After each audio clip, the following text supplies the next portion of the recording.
What is going on, everybody, and welcome to Into My GT Entertainment, and I am Joel.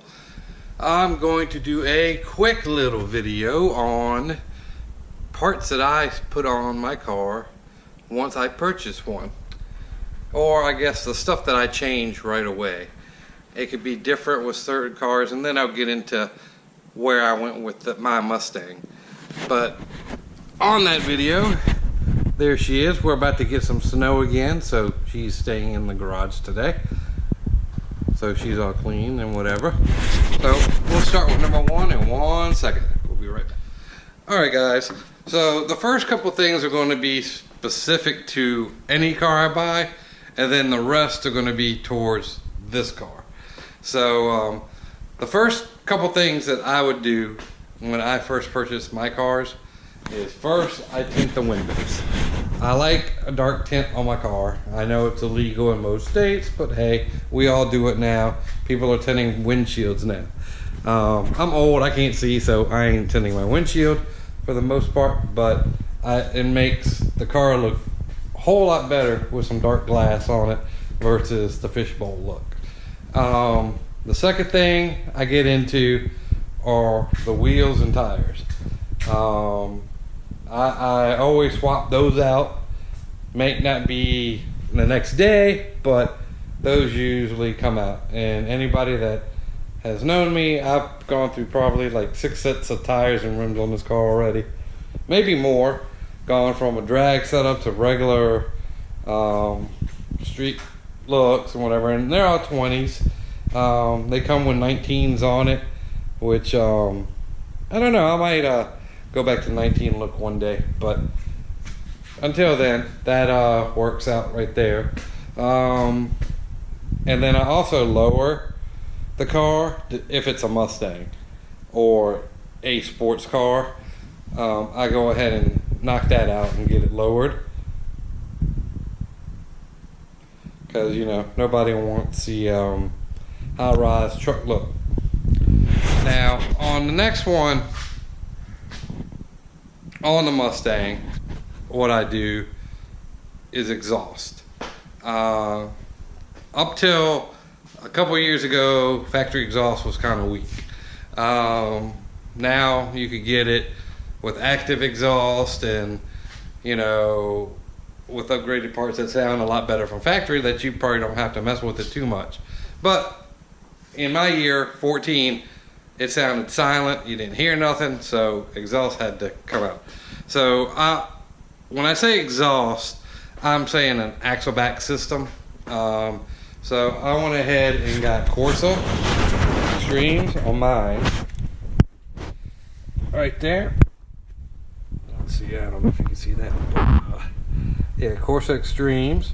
And I started off in my venture with this with the Flowmasters Outlaw series, and they were real droney. They sounded great, and the reason why I went with the Flowmasters is because back in the day when I had my Fox body, I had Flowmasters on there, and that was a whole different 5.0, so that sounded different, and to me it was down and rugged sounding and deep and grunty and ready to go.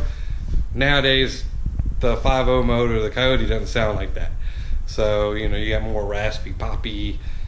That's what goes on with these cars, so that's why I went with the Corsa Extremes.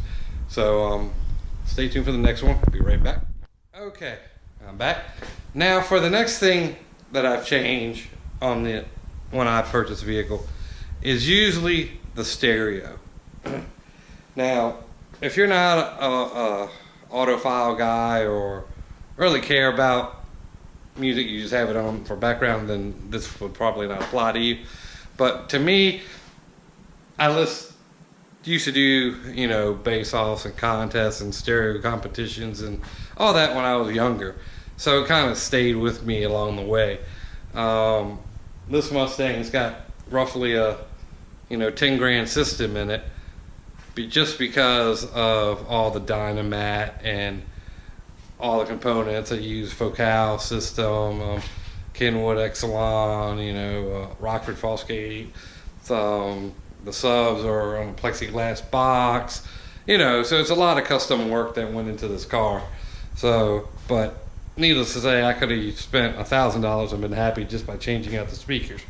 But, you know, got to go overboard every now and then. But like I said, that's another thing, because to me, factory systems sound flat.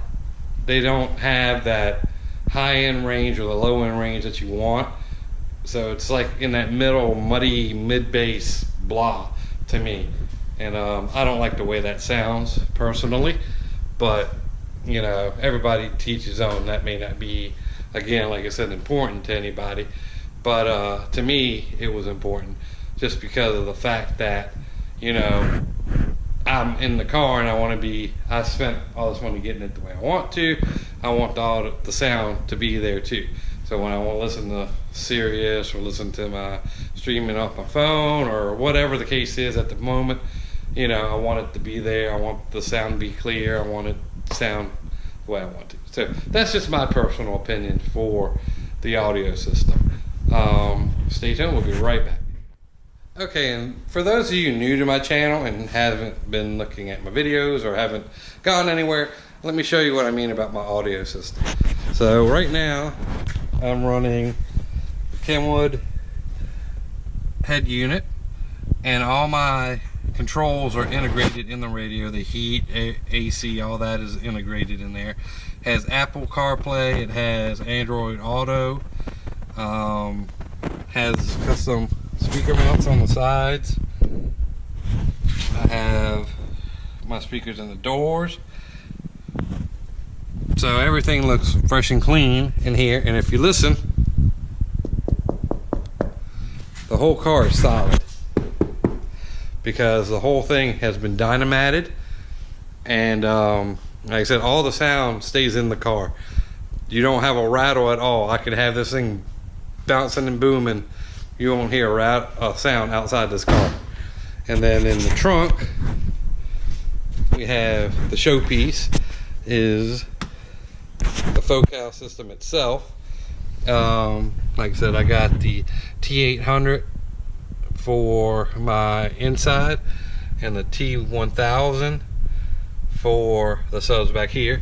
And like I said, this thing manifested into what it is. It's all I wanted at the time was just a nice system. I have a little bit of boom, you know, something pretty to look at. And then my buddies at Audio Express went berserk and spent all my money up. No, I'm just joking, guys. But if you're ever in Richmond and you ever want to get a custom system, go ahead and look up Audio Express here in Richmond. They've got a couple locations, so, but that's their plug. As you can see, they did a great job. I got speakers up there. I got my subs, and actually, with this being Focal, they got weird sizes. So these are actually 11-inch speakers. They're not 12s, they're not 10s, they're 11s. So, but they sound great. They do the job. And like I said, they did a lot of custom work for me. You know, they did the brush plexi, so it looks like it's sitting on like a little blue shield, and then it works with the trunk itself, so I could have it on. I just have it off most of the time, unless I'm doing a show or whatever. But like I said, they work with the trunk light too. So, but that's the audio itself. So that is a pretty penny, and it adds a lot of weight to the car.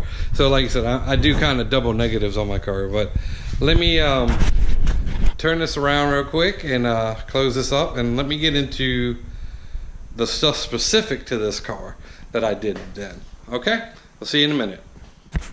Okay, now with specifically to this car, with Mustang owners, and I'm sure if you ask any single one what mods have they done, it's always going to be the first ones are going to be an intake and a tune.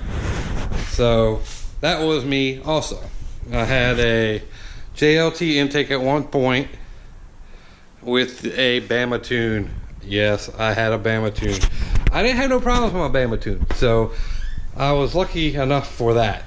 And like I said, as we progress, you can see that's not what's in here now. But hold on, we'll be right back. Well, like I said, with the Bama tune. So like I said, I know Bama tune, ooh, But you know what? When you're first starting off, you got to start somewhere, right?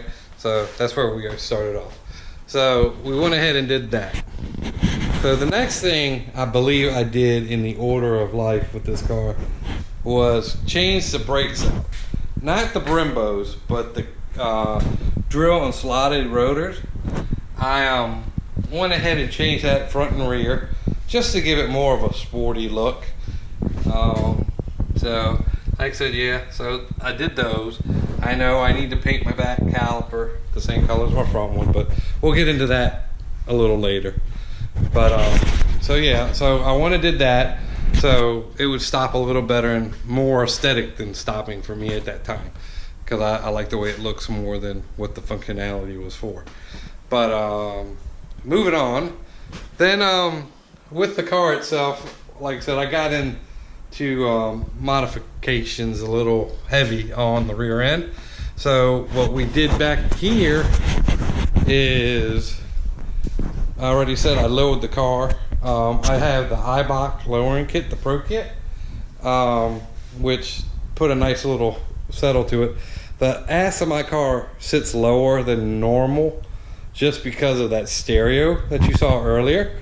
So it adds the weight. So the whole car itself pretty much sits level. It gives it more of a level look. But then with the suspension, I went ahead and got the upper and lower control arms, the front and rear adjustable sway bars. So it's ready for some track time. For actually, you could do it for street or for drag strip, because they're adjustable, the front and rear. And then right now, I know I've said it a few times before where I've rambled on about the squeak I have in the rear suspension with a shock. So I'm saving up to get some Viking dual adjustable shocks to put in the rear. So that'll add more to the adjustability to the car itself. So like I said, it's been a process with that. Like I said, that's more than I've ever done in a Mustang, like suspension wise. Usually I just lower it and roll with it, but this one is a little different. And what you saw up front is why, because I went a little step further in the build of this car than I normally do. But hold tight and we'll be right back. Okay, so we've gone over the stereo and the suspension and the wheels and stuff like that. So let me get to the high performance parts in the car. I've always wanted to have my car boosted, and sometimes you need a little nudge from your friends to get that stuff done. So back in the day, I had a friend named Chris. He had an S550 Chris was his thing. He doesn't have the car anymore, and we really don't hang because he works out of town and stuff, and you know, it's just time constraints. But that's neither here or there. We did his install here in my garage, and like I said, after doing his Whipple install and not having really any issues with it, I was like, okay, well, we can go ahead and do that with mine. So I went ahead and purchased the Stage 3 Whipple kit for my Mustang. And like I said, that was pretty much the best purchase I've ever made so far for this car, performance-wise, because this thing is a monster on 93 right now. Like I said, it's right around 720 horsepower, maybe a little more. Like I said, I haven't had a single problem with the Whipple, thank God. I've changed rear ends in it a few times just to try to dial in my supercharger. I've had 373s in it, then I've had 355s that came stock. So I had 355s, went to a 373, went back to a 355, and now I'm at a 331. And I think 331 is the sweet spot with this car, with the boost. And I'm running a 325 pulley on pump gas, and I use Turco every now and then, and the car runs amazing. It doesn't detonate, it doesn't do anything nuts that you would think. And like I said, that the build itself, it was pretty simple. You know, it took a day and a half to do. So, like I said, it was pretty good. And I mean, we had our little startup flaws and little issues, but they weren't because of what we've done. We had a faulty part from Whipple itself, which was the ignition clamp thing. It's one that goes from here to another thing. It was bad. So that was it. And then the ATI boot right here was made for a different car. It wasn't made for this particular one. So other than that, I mean, I had to wait a day or two to get that straight. The tune went in and the car was running good after that. So, you know, we data logged it with them and got all the gremlins out, and here we are today. So after, go back to me real quick. After getting that done, I ran it on the dyno, and I was okay. It was in the, I want to say, the 550 to 600 range at that point. I have to go back and look at the dyno sheets to make sure, but it was somewhere in there. It was decent, you know, just off the base tune from Whipple and whatever. So we were happy with that at the time. But you know, as you stay with something, no matter how fast it is, it feels slow. So you're always going to upgrade a little bit. So on top of that, well, we did some other modifications. So hold on real quick and we'll be right back. Okay, so back to the modifications. So we had the Whipple tune in it, and it did fine. Well, actually, I did have an issue with Whipple to begin with. It was with the throttle body for this car, because we're using the big boy, the elliptical. I think it's 132 millimeter. It might be the bigger one than that, I don't know. But my car would surge, and we were data logging, and it would surge. And you know, I've changed this and readjusted that, and you know, and everything led back to the throttle body. Whipple wasn't believing me for a while, until a week, I guess, went by. They went ahead and sent me a new throttle body, and they're pretty good about helping you troubleshoot and sending you parts and whatever. You know, they're in California, I'm here in Virginia, so you know, there is a little bit of a space between us. But for the most part, you know, they do what they can to help you. So eventually they sent me a new throttle body. Once I got the new throttle body in, the car turned into a dream. That first week messing with it, yeah, that was a little bit of a headache. I did forget about that. I guess I put that in my delete folder in my mind. But that was one of the biggest things that was wrong with it also, because of that throttle body. Because it wouldn't close all the way, so it would surge at that point. So once we got that squared away, everything was fine. So like I said, I rolled with that for a while, and then I went ahead and got a Lund tune on it, and that woke up the car. I did a Lund tune, so I went from the low 600s to about I say it was like at 600. I want to say the number 550 something, 560 something was stuck in my head. I don't know why. So it was in there. I did a Lund tune and it was like 620, 623. So we got that data logged here and dynoed on dyno, and so yeah, I was happy at the point. You know, the car was picking up and it was doing what it needed to do, and it was running smooth. And like I said, when you drive this car normal, daily you can't tell it's supercharged. You can hear it, but you can't, it doesn't feel like a supercharged car. So like I said, I'm like that. So in research, going on with you know, asking questions and going into other things with the car, I was like, well, let me put some headers on it. Now, if you've ever put headers on a 5.0 Mustang, you're going to understand my question, my answer to this again. Will I ever put headers on a car again? Never, ever, ever.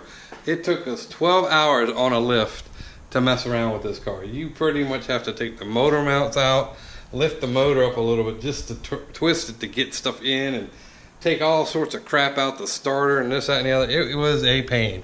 It was definitely a pain. But the end result was awesome. Like I said, we tweaked it up. Like I said, got it retuned with the new headers on there, and I gained roughly 70 horsepower, 70 to 80 horsepower on the tune just by changing the exhaust. So I have Cook's long tube headers on my car with the mid pipe. I am running cats. You can't really see in there right now, but I am running cats, the high flow cats, with coarse exhaust. So it's fully built exhaust all the way front to rear. I do still have my resonators in, because this thing would be obnoxiously loud if not. So like I said, it's definitely that was an eye-opener there, just by putting on the long tubes with the supercharger. Just woke it up. It just opened it up all the way. So that happened. So like I said, it dynoed right at 700 after doing that. So I jumped from 625, 623, something like that, right up to 700. And uncorrected is like 720, 730. So the car itself is strong. It has a strong motor. Everything in it is strong. So like I said, I don't beat on it all the time. Y'all might catch me some videos doing here and there, but it's kind of how you want to do it. And like I said, it's made to romp on a little bit. So, but that leads me to some other things. So stand by and we'll be right back. Alright guys, sorry about that. Battery was about to die. Needed to switch up. So now that we have the car at 700 horsepower, I was thinking about the drivetrain itself. So I went ahead and got a Shaftmaster's single, a one-piece drive shaft, aluminum. So I would be more, I guess, it doesn't do anything really for horsepower, or it's not going to give you a gain in HP. What they call it is centrifugal. I forgot what the actual terminology is for it, and it might come to me in a minute. But it's more sturdy for a single drive shaft versus the two-piece that comes in it. It goes in, has a little flange, and goes over to the back. So that made it a little sturdier. So I went ahead and got that done. We put that on, and that was cake to do. So, but like I said, you could tell that the car itself got tighter and more responsive. So we did that, and like I said, that's how the car sat for a bit. Then I had some issues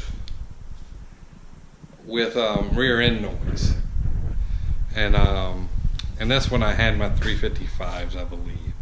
No, 373s, and I wanted to go back to 355s. And I had the new shaft in there and everything, and so I took it to a Ford dealership. Don't let Ford work on your cars if you're high performance, because unless it's like a Roush dealer or somebody that knows what's going on, because they jacked up my car. They put my old drive shaft back in, and they were trying to, they put another set of gears in there because they said the gears weren't lining up right or shimming right, and then put my old drive shaft in there, and then they did this washer trick, and if you go back a couple videos, it's in there somewhere where I was saying fixing Electra or whatever. All that's in there in a previous thing. Maybe I'll look it up and link it on below, above, below, whatever. But yeah, that was a dark day for the car. Like I said, I had to get that. So once that happened, I kind of drove it around a little bit, and the car itself didn't sound right. It felt like it was clunking in the rear, and like I said, it didn't make no sense.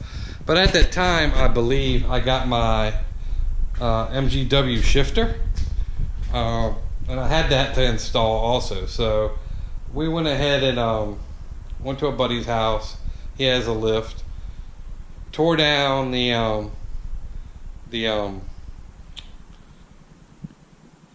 shaft, the drive shaft. Got that down.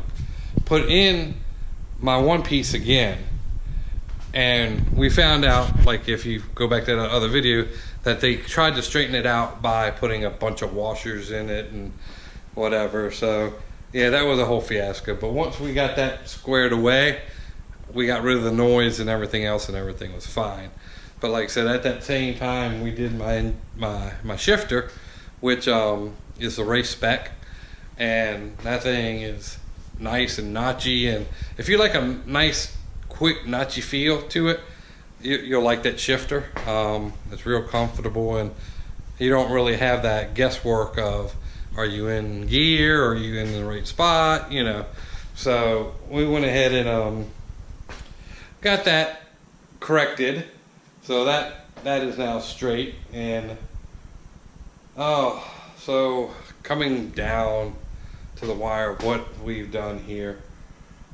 So I think at that point we were done. The car has been pretty much the same way for a while, and then I took it to the track, and well, lo and behold, when I took it to the track, I wasn't running on radials or anything. It was just street tires and what have you. But what was happening is that my clutch pedal would stay pinned down. And what Ford does with these cars, I don't know if everybody does it or just Ford or whoever, they use the master cylinder to your brakes for your clutch. And once you heat it up a lot and whatever, you're trying to use both components at the same time, so it loses, I guess, the integrity. And then Ford uses a plastic hose that goes from here down over to the transmission. And I guess for normal use it's fine, but once you're pushing a lot of horsepower and trying to, you know, with the vacuum loss and everything else going on in the car, you know, it takes a toll on that part of the clutch. So you know, the first thing I did with that was I changed to a braided hose. So you're like, yeah, that was a simple install, you know, the braided hose is there, goes around and goes down to the transmission. Yeah, it's not that big of a deal, but there's this little Carter pin that goes on that hose. So I had my boys helping me out, and somewhere that pin just disappeared. So we had to search high and low for a shop or anywhere to find that particular pin. And of course we were doing it on the weekend, so you know, nothing was open to do anything. So come to find out that Volkswagen and this Mustang has that same transmission clip. So it's like a little T. It goes like this, round, and goes up like that. And you know, it pushes in and holds the hose in place. So come to find out, like I said, that the same one that goes for this car goes into a Volkswagen. So the little clip's like $5. So we went ahead and hit every Volkswagen dealership and whatever to find one, and they had one in Southside. So we picked one up and got that straight.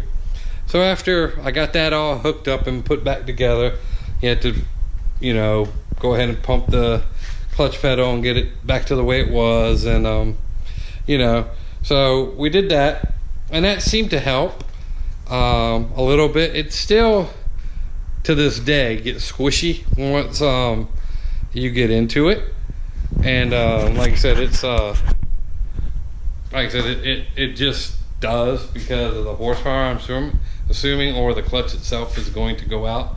But that's another story, so we'll get to that in a minute. But on with the clutch deal.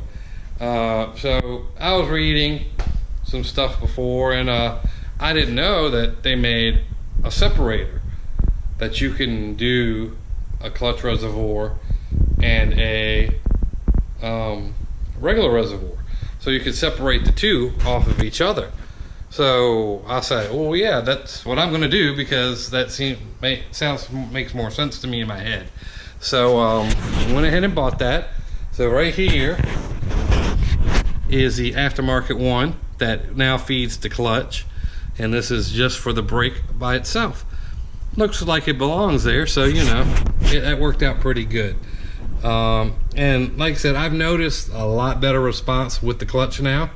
Again, you know, doing 90-mile-an-hour pulls at, you know, 7,000 RPM, your clutch gets a little touchy. But like I said, it helped a lot, and like I said, it looks like it belongs there. It's a $100 part. They did have a cheaper version that kind of went over here and did something else, but like I said, this one just looked a lot better to me, so we went ahead and used that one. So yeah, so let me get into the clutch part. We'll be right back. All right, so now we have come to where I am today. Again, I had the squeaky noise rear end, which I'm going to fix here shortly. I am purchasing a clutch for the car. It does not need one right now, but I have a feeling I will need one at some point. So I'm either putting a Mantex twin disc in it, or a McLeod, either the SX RSX or the RST. The RST is the $800 horsepower version, and the X is the 1,000 horsepower version. I'm not planning on putting more horsepower to this car. I am planning on doing E85, and that's going to add a little more, but actual mechanics and adding more parts to make it go faster, I think I'm pretty much at where I want to be, and it's going to start pushing the bottom of this motor. So like I said, for me, I may just go with the 800 horsepower dual clutch and be done with that. Like I said, I you know, things change daily, so you know, who knows, but I think that's what I'm going to go with my next thing that I'm going to do and get that done, or at least have that on standby, so when it does go out, I'll have it. And back with the clutch itself, we also changed the clutch spring that is on the pedal. It's the clutch spring assist. Ford uses like a 200-pound clutch spring, so that's why if you never know if your clutch is going bad or good, because it feels the same no matter what. I use the Steeda, I think it's the 93-pound one, and you get more of that manual feel to your pedal. It's still assist, but you get more of a manual feel and more feeling of your clutch. You can tell when it releases a lot more, and just the way that it operates is a lot better. But yeah, so that's pretty much. I'm sure I've forgotten a bunch of stuff between here and there with my car. There's so many things that I've done, and if y'all have any questions or comments or anything below, go ahead and hit me up with that. Like I said, it's been a nice little ride with this car, and I'm enjoying it now. And like I said, I just wish the weather was better, because it can't really do too much right now because, you know, first I'm running on a drag radial now, so when it's raining outside like it is now, or they're calling for snow, you don't want to be out in that. Not that I, you know, use my other ones any different. The car just sits here when it's like that anyway. But like I said, there she is. That's pretty much the parts and the list of stuff that I have going on with it.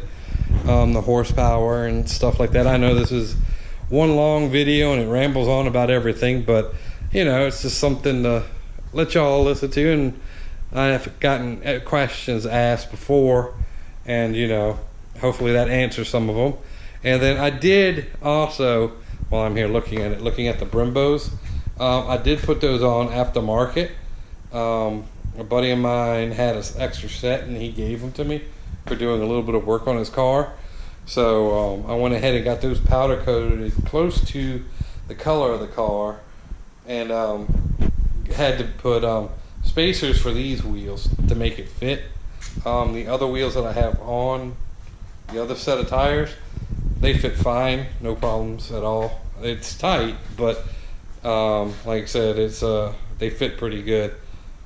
But anyway, that's where I'm at now. And like I said, I could get into the when I got the hood, if y'all want to know that. It's a Cervini's hood. I got that not too long ago. I did like it because it had the open intake to it. The only thing I wish it had was a screen. I don't know if y'all can see right there. It just kind of goes through. There's nothing stopping it. So I do get occasional leaves and crap, and when it rains, it's all wet up under here and stuff. So I wish Cervini's did make a screen. They do make the functional ram air kit for it, but running the blower, I don't need it. And like I said, I don't know if I use the drip pan that you can use if it would hit any of this stuff. So it's not worth trying to go through that headache with the Cervini's hood. But I got this done through Cervini's. They painted it, and I put the stripes on it, and the paint matched pretty good. It may be a shade off or something, but you know, for aftermarket, it's great. And then I got the strut tower brace to match it. Went ahead and got red lines in there and pot riveted them in there because the hood's heavier. And like I said, I don't know why Ford doesn't just put hood struts on cars, on the Fords anyway. On the Mustangs, they put it on everything else, they just won't put it on this. But anywho, that's where I'm going to end this video right now. I know it was lengthy, I know it has a lot of garbage in there, and y'all are probably going to be like, oh Joel, why did you spend so much time? But you know, that's where I'm at with it right now. So I hope y'all enjoyed this video. I hope like, subscribe, comment, let me know anything else you want to know, and we'll go from there. And I hope y'all have a wonderful day, and stay safe, and we'll catch you on the next one. Peace.